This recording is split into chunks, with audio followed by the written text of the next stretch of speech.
Boa noite a todos. Estamos aqui para abordarmos mais um tema. Esse tema que vem de encontro a uma proposta que nós aqui na casa adotamos sobre estudarmos a oração, o Pai Nosso, de forma bastante pormenorizada. Ou seja, nós pegamos, através da ideia de um grupo espírita que nós tivemos conhecimento, pegamos o Pai Nosso e dividimos ele em 12 partes. E em cada parte, que seria uma frase dessa oração, nós então trazemos aqui uma abordagem mensal, tanto na segunda quanto no sábado, estudando de forma aprofundada, um pouco aprofundada, o que esta oração vem nos trazer. E hoje nós já estamos na quarta parte desse estudo que nós estamos realizando, e vem falar justamente do venha a nós o teu reino, que nós vamos falar nessa noite a respeito disso. Então, antes de entrarmos nessa parte exclusivamente, eu gostaria de trazer apenas um preâmbulo sobre aquilo que vem colocado lá no Evangelho segundo o Espiritismo, onde trata das preces. O capítulo 28 do Evangelho segundo o Espiritismo se chama Coletânea de Preces Espíritas. E é um capítulo que a gente tem visto que ele é pouco lido, pouco estudado, não é? Porque é o último deles. E não sei por qual razão, mas talvez por achar que ali não necessita do nosso estudo, muitas pessoas, quando chegam naquela parte, pulam e voltam, né? Quando fazem essa leitura frequente e sequencial, pulam e voltam para o início do livro. Mas ele é de grande importância, ele traz para nós diversas sugestões de preces espíritas. E não poderia ser diferente, a primeira delas que traz nesse capítulo é justamente o Pai Nosso, que ali é denominada como oração dominical. E os espíritos dizem, aliás, Kardec diz que foram os espíritos que recomendaram que, encabeçando essas preces, justamente viesse o Pai Nosso. O Pai Nosso, por qual razão que ela deveria então vir em primeiro lugar nesse capítulo? Primeiro, porque procede do próprio Mestre Jesus. Foi Ele que trouxe a nós essa prece. E, segundo os Espíritos, que ela procede, ela pode suprir a todas as outras. Ou seja, ela é um perfeito modelo de concisão, que é a sua clareza, por ser breve e por ser precisa. Então ela tem esse modelo perfeito de concisão. É uma verdadeira obra-prima, né, que dentro da sua simplicidade nos traz a sublimidade, não é? Resume os deveres do homem para com Deus, para com o próximo e para consigo mesmo. Ou seja, nós precisamos, de fato, estudá-la aprofundadamente para conseguir compreendê-la, não é? Sobre os seus detalhes, sobre tudo aquilo que Jesus quis nos trazer quando nos trouxe essa obra-prima, como dizem os Espíritos. Por ser breve, justamente, ela necessita de nós que a gente consiga aprofundar para entender o sentido profundo de cada uma das frases que ela compõe, não é? Muitas vezes a gente a utiliza de forma mecânica, automática, e não nos damos conta do conteúdo, da mensagem que cada frase ali que vem nos trazer, não é? E com relação ao nosso tema especificamente, nós começamos a abordar agora o que significa venha a nós o teu reino, ou venha a nós o vosso reino. Quando nós pedimos isso, o que nós estamos efetivamente pedindo? Precisamos nos dar conta de saber o que nós estamos pedindo, que venha o teu reino, mas o que é isso? Venha para nós o teu reino. Deus nos trouxe leis plenas de sabedoria. As suas leis divinas nos trazem a felicidade que tanto almejamos, nos traz a paz, nos traz a justiça, mas nós ficamos distantes dessas leis. E por essa razão, por estarmos distantes é que nós sofremos, que nós ficamos distantes dessa felicidade que nós poderíamos ter já desde aqui, né? Então, por que nós fugimos das leis? Por que nós deixamos de cumprir? Não é? Quantos males poderiam ser evitados se a gente buscasse cumprir aquilo que o Mestre Jesus veio nos trazer para nos demonstrar essas leis de Deus? No próprio Evangelho diz que todas as misérias que nós vivemos provém da violação dessas leis. Por nós a violarmos, nós temos os sofrimentos, as misérias, as aflições. Porque nós sabemos, dentro da justiça de Deus, nenhuma das infrações contra essa lei divina deixa de trazer as suas consequências. Aquilo que nós fazemos, nós temos as consequências dos atos que nós praticamos. E eles dizem assim para nós: Deus, com sua sabedoria infinita, dá ao bruto o instinto que nos demonstra o limite do necessário. Mas para o homem, Deus traz o instinto, a inteligência, a razão e também a liberdade. Nós temos a liberdade de ação. Então nós conseguimos compreender o bem e o mal, podemos distinguir isso com facilidade por conta justamente dessa razão, dessa inteligência, justamente para que a gente tenha o mérito da ação que nós vamos tomar. O mérito e também, consequentemente, a responsabilidade pelas nossas ações. Então veja como Deus nos é tão bondoso, não é? Trazendo para nós essa possibilidade de distinguir o bem do mal, e nós estamos aí há tanto tempo buscando, né? Errando um pouquinho mais do que acertando. Mas a doutrina espírita vem para nos favorecer o entendimento de tudo isso que nós estamos falando. O Mestre Jesus veio, trouxe a sua mensagem, ele já sabia de antemão que ela seria esquecida ou até mesmo adulterada, então ele promete a nós que o Consolador prometido, o Espiritismo, viria para nos trazer tudo de forma muito clara para nosso entendimento. Isso é o ensino dos Espíritos. Nós hoje não temos condições de pretextar ignorância.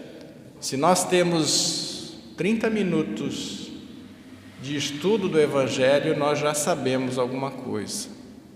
Então nós não temos condições de dizer que não tínhamos a informação. E outra coisa também que é muito importante a gente saber e compreender, que Deus colocou em nós, justamente na consciência, a informação dessas leis divinas. É a previdência divina, a providência divina cuidando de nós, deixando em nós justamente através da consciência, para que a gente consiga distinguir sempre o bem do mal. Então, se nós violamos essas leis, se nós sofremos, é porque nós desprezamos esse mecanismo que Deus nos traz, de utilizarmos a nossa consciência, porque todos nós somos capazes de discernir e de saber fazer escolhas adequadas em todas as situações que nós vivemos. O ensino dos Espíritos, ele vem para nos esmiuçar justamente essas informações que foram trazidas pelo Mestre Jesus, vem com esse mecanismo então de desenvolver, de comentar, de trazer para nós de forma clara a mensagem que muitas vezes era trazida através de parábolas no tempo de Jesus. O ensino dos Espíritos, portanto, não é circunscrito, não é fechado, ele vem para todos, ele está disponível para letrados e iletrados, para ricos e pobres, para crentes e não crentes, está aí, à disposição nossa. Basta que a gente consiga observar, não é? Por que nós, então, deixamos de aproveitar para nos melhorarmos, não é? Como diz os Espíritos, não basta admirar, não basta achar interessante, não basta achar curioso aquilo que os Espíritos nos trazem. Se isso tudo não nos fazer melhores, não nos tornar melhores, não conseguiu atingir o objetivo. Se eu não sou menos orgulhoso, menos egoísta, menos vão, após entendimento da lição do Mestre Jesus, de nada nos adiantou, não é?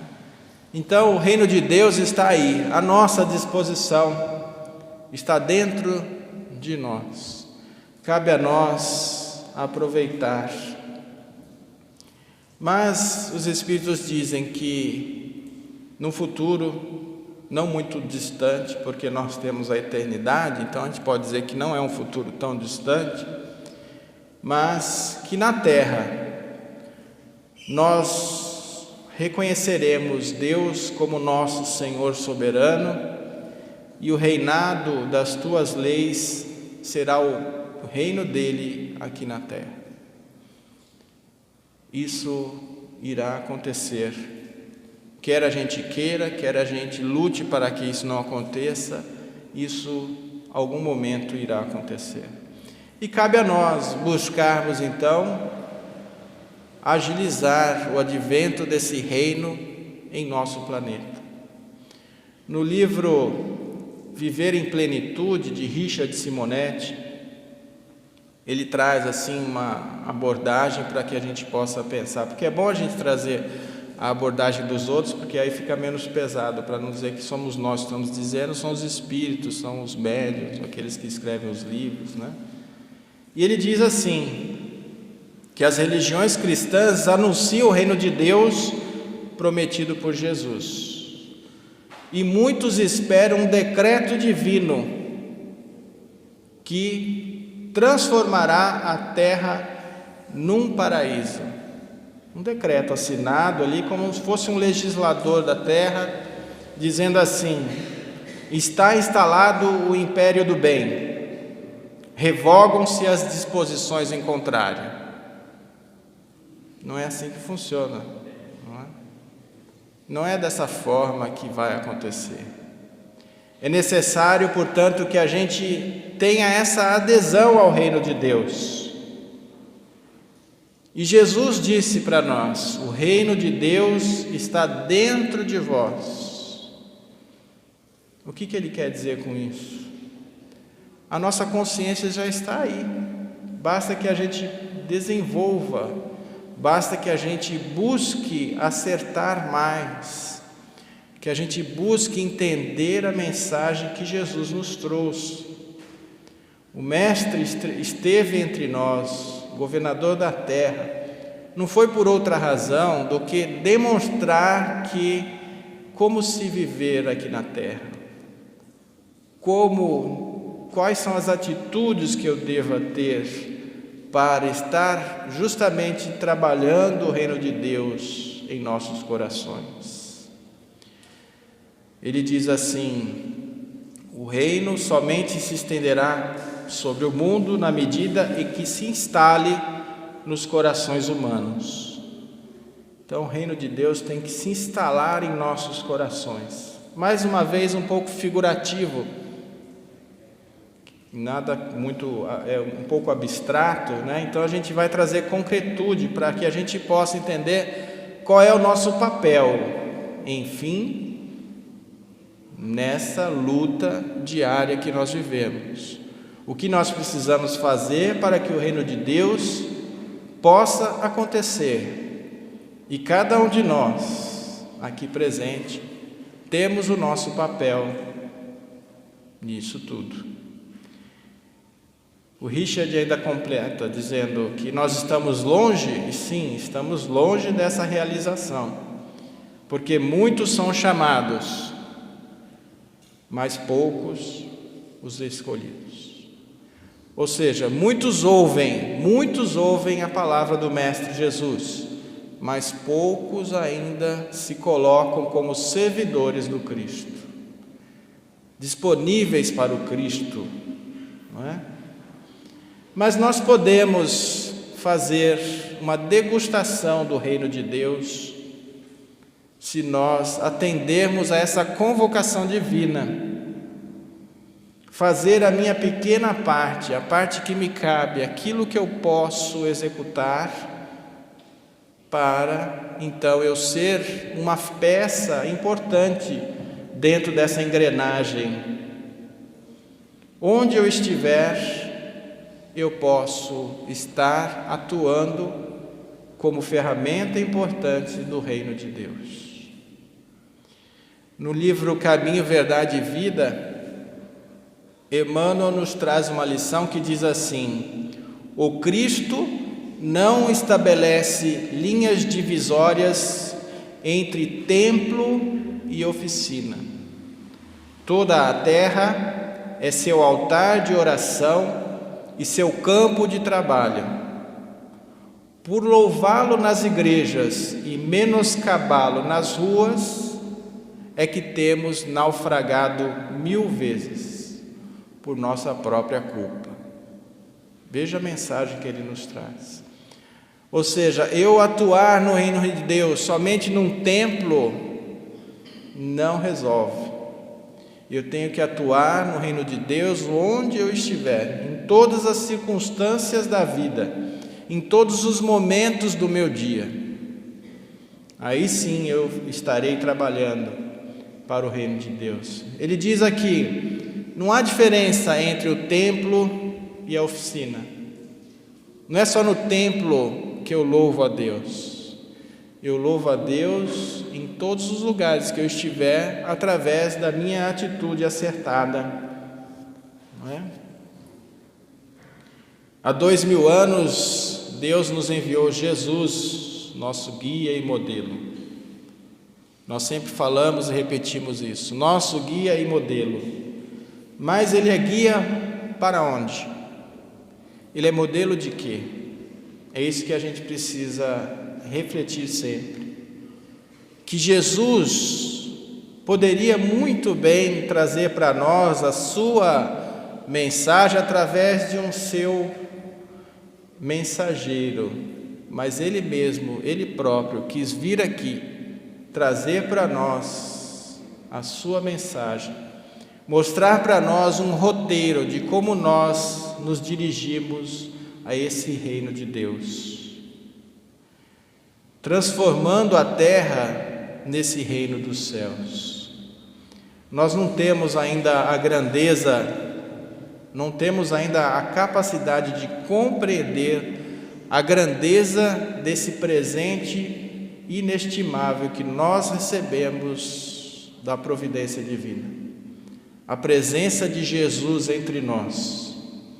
Isso talvez daqui a alguns séculos a gente tenha a noção da grandeza desse presente que nós aqui recebemos.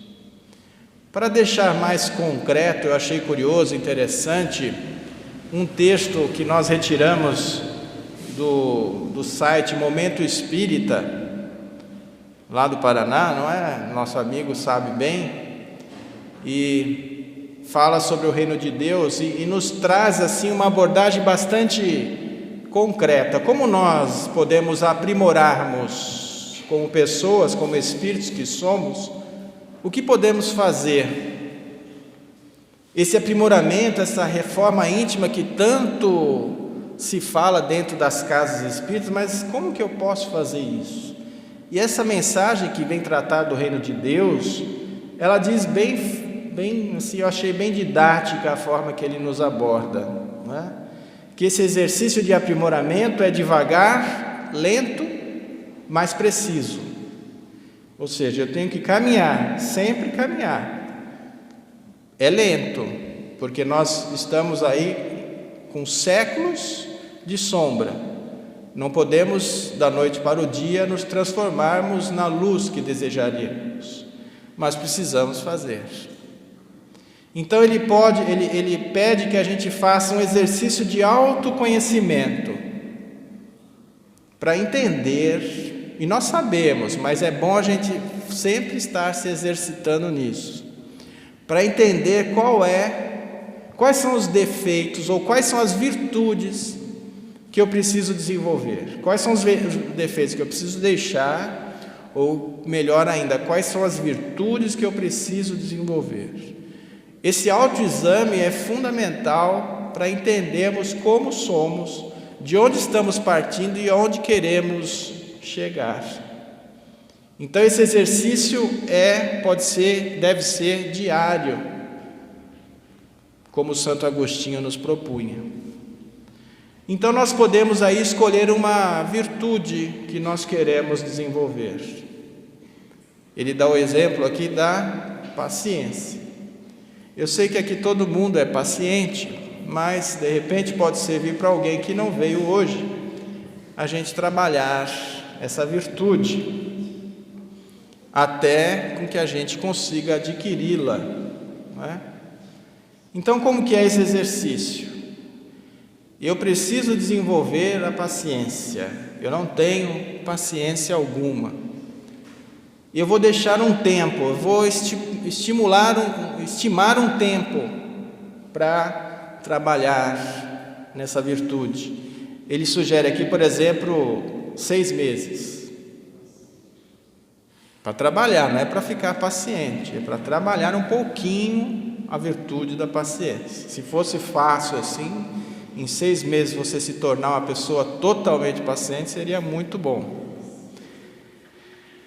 Nesse exame, então, eu percebo que eu não tenho paciência, que eu me irrito fácil, que eu sou impaciente, intolerante, e esse tempo estipulado eu vou trabalhar. Então, todos os momentos que surgirem, todas as situações que aparecerem à nossa frente, onde eu esteja a ponto de explodir, estourar, gritar, eu possa fazer um exercício de pausa, de reflexão e de silêncio. É fácil, né? Mas se a gente se policia, isso vai acontecendo.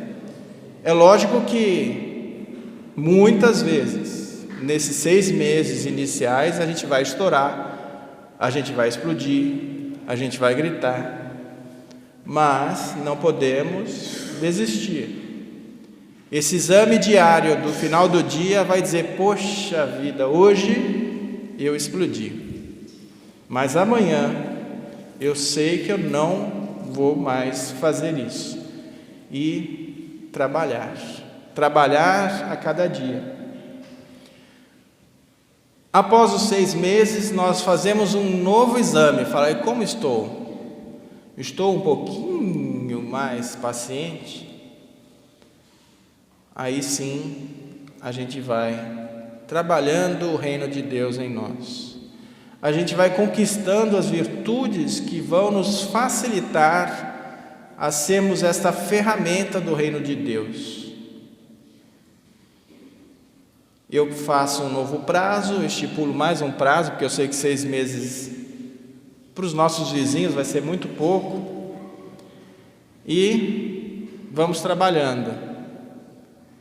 Depois desse prazo, caso eu esteja bem, que eu fale agora já estou paciente, já sou uma pessoa zen, eu posso trabalhar uma outra virtude, e assim sucessivamente vamos trabalhando esse exercício de aprimoramento, de renovação íntima. Vamos burilando em nós essas virtudes.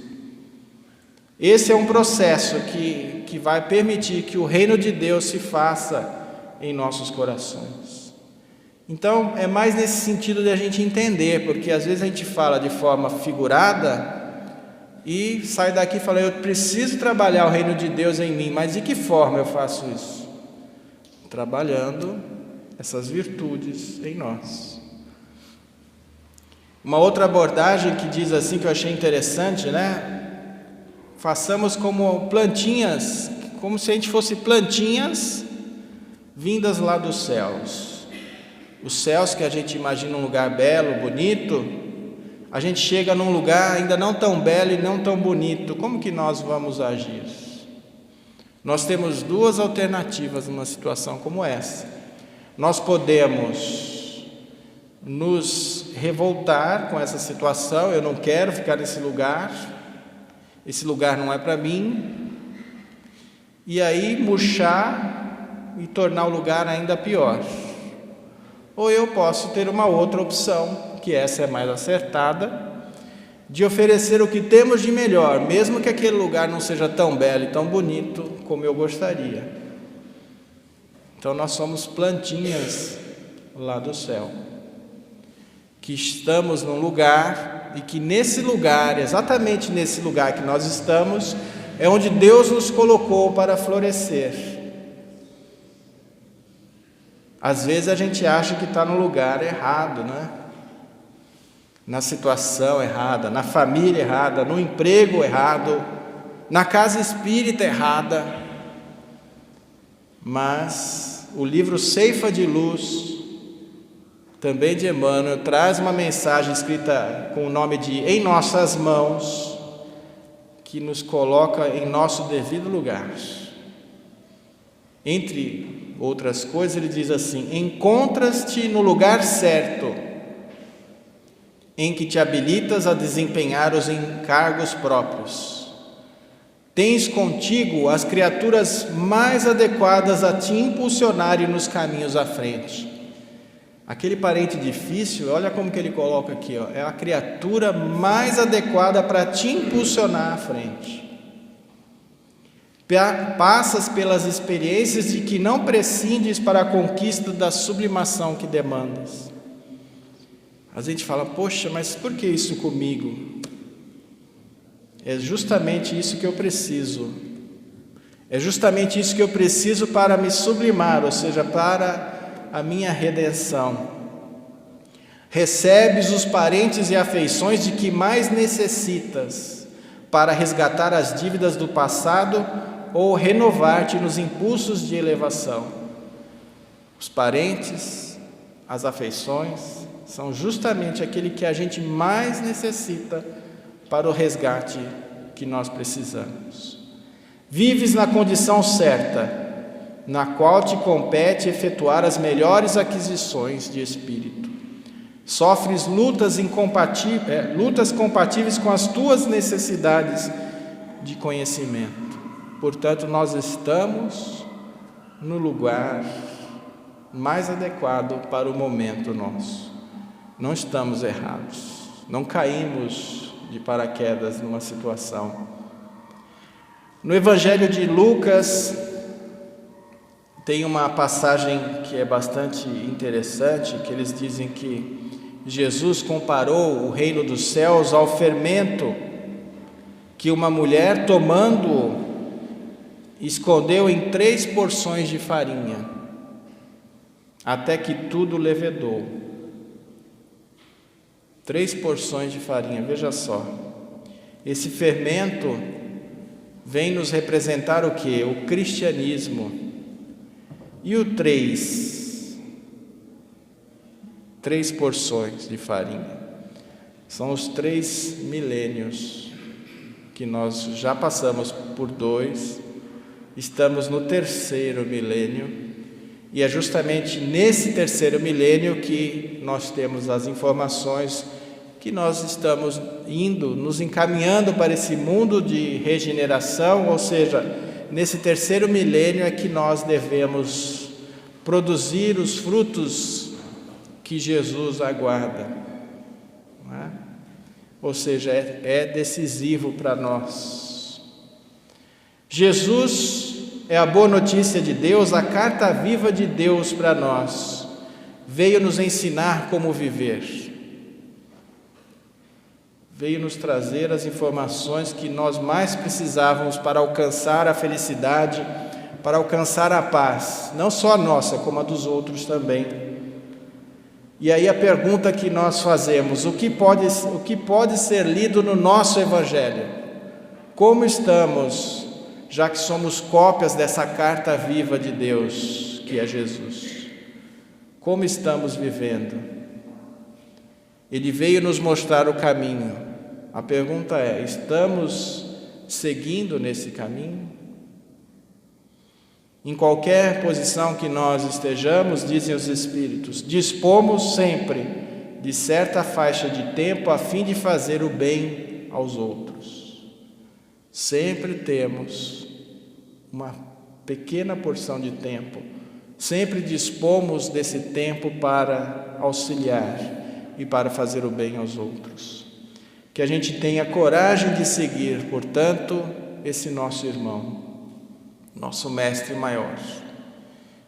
E, para finalizar, uma mensagem de Joana de Ângeles, do livro Luz nas Trevas. E ela diz assim para nós, um chamado para nós: investe o que tens, o que te cabe, aquilo que está ao teu alcance, para que desde hoje sintas o reino de Deus na tua jornada terrestre. Investe o que tens, o que te cabe, aquilo que está ao teu alcance. Hoje é o teu dia de decisão. Muita paz a todos e até uma próxima oportunidade.